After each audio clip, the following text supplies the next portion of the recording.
Bienvenue en cet instant au bord de mon étang préféré.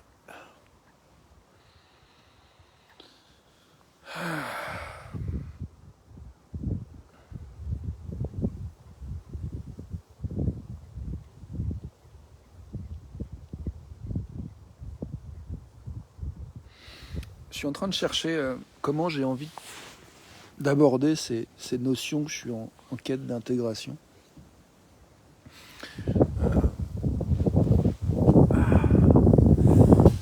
Ce qui me vient, c'est les notions de limites, nos limites, et puis nos capacités à naviguer avec nos limites. Et j'aime bien cette image que j'ai découverte dans ce livre, Le langage des émotions, tout à l'heure, d'une voiture qui représenterait en fait nos limites et nous qui représenterait dans notre capacité à conduire cette voiture, représenterait nos peurs, donc nos peurs au sens pas de terreur et de panique, mais au sens de capacité à être dans le présent et de naviguer, de gérer avec ce que la vie nous propose d'explorer. Et l'idée qu'effectivement, quand notre voiture est en forme, donc nos limites sont en forme, sont saines, que nos essuie-glaces marchent bien, que nos fenêtres sont propres, que les freins marchent bien. Donc tout notre système en fait avec nos limites, quand il est qu'il est fonctionnel, c'est beaucoup plus facile de conduire.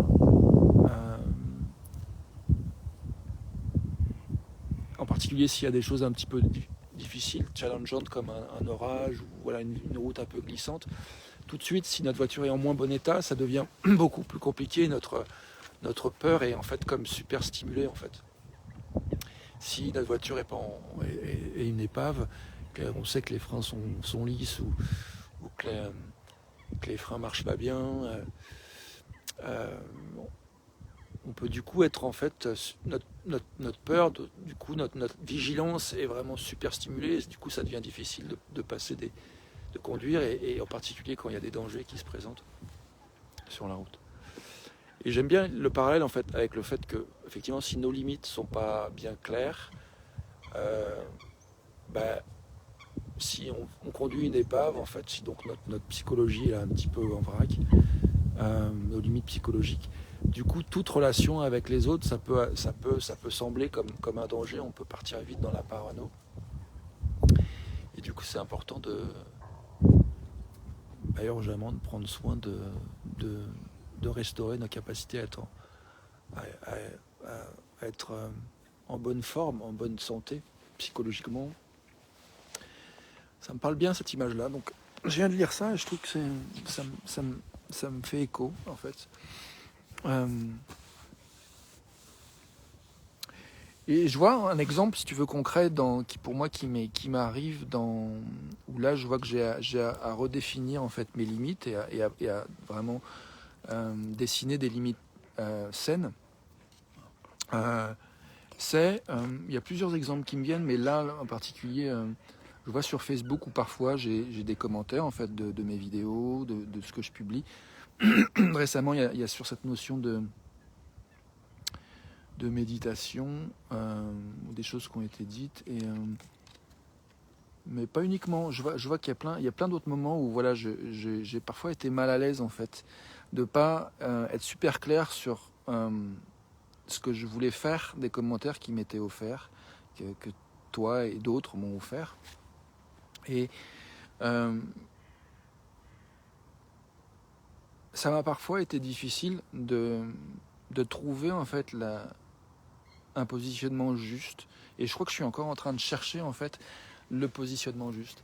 Donc je trouve ça super. Merci de me permettre de travailler, de conscientiser j'ai à assainir en fait mes propres limites, c'est-à-dire qu'est-ce qui me convient, qu'est-ce qui me convient pas dans cette interaction avec toi, dans ces commentaires. Donc il y a un contexte. Je propose ces vidéos, je propose ces textes, je propose que tu t'exprimes. Et parfois, je ne suis pas toujours dans les meilleures conditions pour accueillir en fait ton expression. Et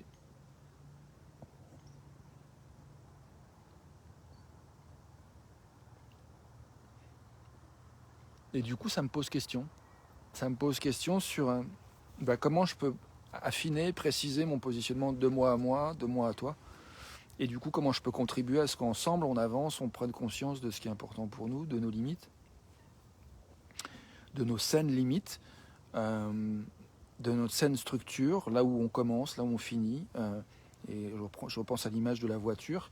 Voilà, c'est important d'avoir cette conscience-là quand on conduit, sinon on se cogne. Et hier, effectivement, j'ai raflé une voiture. Donc hier, mes limites ont été ma conscience de mes limites ont été fragilisées. Et du coup, j'ai raflé très très légèrement une voiture, mais ça implique un devis. Et du coup, c'est probablement un malus, c'est compté comme un accident quand même si le dégât est hyper minime et très subtil. Il y a quelque chose qui va me coûter de l'argent, parce que j'ai probablement payé plus cher mon assurance dorénavant. Et j'avoue que je suis en colère, que ça me gave, je suis vraiment pas content de ça, vraiment frustré. Et en même temps, j'ai vraiment envie de le prendre comme un cadeau qui m'arrive pour moi, pas contre moi en fait. J'ai envie d'utiliser cette colère pour m'aider à mieux prendre soin de mon intégrité, mieux prendre soin de mes limites, y compris quand je conduis ma voiture. Et y compris quand je fais ces vidéos, quand je fais ces textes, et y compris quand je réponds et j'engage, ou d'une manière ou d'une autre, aux commentaires qui me sont offerts en retour, en contribution. J'ai envie d'être honorable, j'ai envie de respecter mes limites et j'ai envie de respecter les tiennes. Et parfois, c'est pas toujours évident pour nous d'arriver à se positionner de manière qui est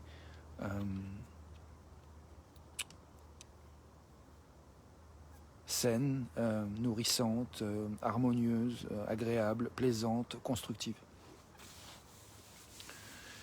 Donc voilà, je suis en quête d'intégration de ces notions-là. Je suis très content de t'en parler. Je vois que je suis encore fatigué. Tu vois, quand je parle de cet accident hier, j'ai envie de pleurer là. Je suis triste. Je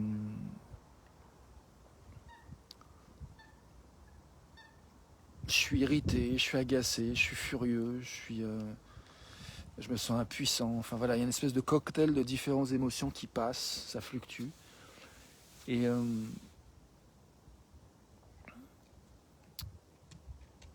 Et ce que j'essaye de faire pour moi et de contribuer à travers ces vidéos, c'est de... Salut à toi Jean-Christophe. J'essaye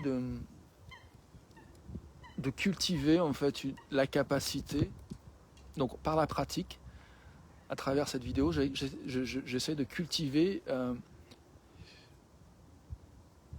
Et je vois que j'ai un peu froid, je commence à trembler là.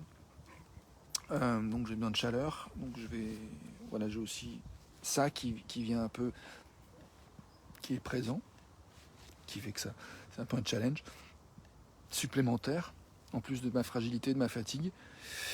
Je pratique l'art d'accueillir en fait ce qui est là. C'est pour moi une chose que j'aime proposer, qui m'a souvent été renvoyée, c'est que quand j'étais plus jeune surtout, c'est que j'apportais du calme. Et les gens me disaient tu es calme. Et j'ai envie de te dire, si je contribue à du calme, j'en suis ravi. Et je veux te dire que je ne suis pas toujours calme, que je suis parfois furax, je suis parfois agité, je suis parfois déprimé, je suis parfois angoissé, je suis parfois paniqué, je suis parfois terrifié, je suis parfois hyper triste, je suis un être humain, j'ai des émotions. Et me rendre disponible et écouter, et je ne suis pas toujours disponible. Il y a des moments où je voudrais l'être, mais je ne le suis pas. Et parfois, reconnaître que je ne suis pas disponible, c'est pas facile aussi. Ça m'arrive de lutter.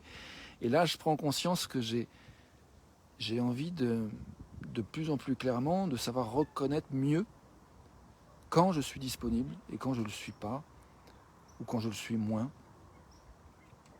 Et du coup aussi, quand je le suis moins, savoir reconnaître de quoi j'ai besoin pour pouvoir prendre soin de ce dont j'ai besoin, pour pouvoir être au service des besoins qui sont les miens dans l'instant. Et si je suis disponible et que je suis en écoute de tes besoins, d'être vraiment le plus présent possible, parce que j'adore ça aussi, écouter l'autre, t'écouter. Je suis content de te parler de tout ça.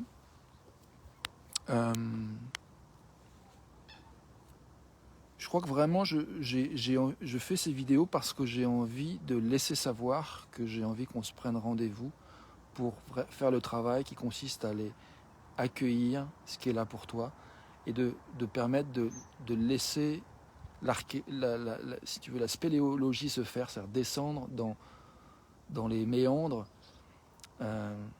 qui peuvent être sombres et effrayants, mais qui, à mon sens, sont d'une grande richesse pour pouvoir nourrir, comme les racines dans la terre d'un arbre ou d'une plante, qui vient nourrir tout le système de la plante, de l'arbre, et qui permet que se passent les choses qui sont visibles au-dessus du sol. J'ai envie de contribuer à prendre soin de nos ombres et de notre lumière, de nos peurs, de nos désirs, de nos limites du moment, de nos désirs, de nos envies de grandir, de nos rêves d'expansion, d'évolution. J'ai envie de prendre soin de nos désirs d'avoir des espaces de dialogue pour se comprendre mieux soi-même et les uns les autres et collectivement. Donc j'ai vraiment envie d'arriver à être de plus en plus clair sur quand je suis disponible et qu'est-ce que je propose en fait. Et je vois que les commentaires, ça peut être plus pour moi des espaces pour exprimer qu'il y a l'envie d'aller plus loin. Mais pour moi, c'est pas l'espace où j'ai envie d'aller nécessairement plus loin dans les commentaires. C'est pour moi une manière de repérer, de se dire ok, on peut peut-être aller plus loin individuellement. Et je vois que j'ai pas beaucoup d'énergie à consacrer dans avoir des conversations à travers des commentaires par écrit. Pour moi, c'est pas mon mode favori de communication. J'ai vraiment envie qu'on se prenne rendez-vous et qu'on se parle, éventuellement qu'on discute quand je suis en vidéo. Si tu fais des commentaires en live, là je peux y répondre parce que je suis là, je suis présent du mieux que je peux.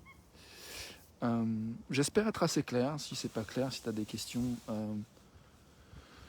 tu peux toujours les poser. Et puis si jamais tu as envie de prendre rendez-vous avec moi pour qu'on se parle, tu peux aussi faire ça. Merci de ton attention. Et puis je te dis à bientôt. Je vais aller rentrer chez moi, me réchauffer, manger et me mettre en route pour mon prochain rendez-vous. Je suis invité à une fête ce soir et je suis très content. Et puis j'ai aussi ma vidéo en anglais à faire et puis mon texte. Donc je vais voir ce qui est plus juste pour moi maintenant, sachant que je peux mettre un manteau sur mes épaules pour me réchauffer un peu. Je vais faire ça. À bientôt.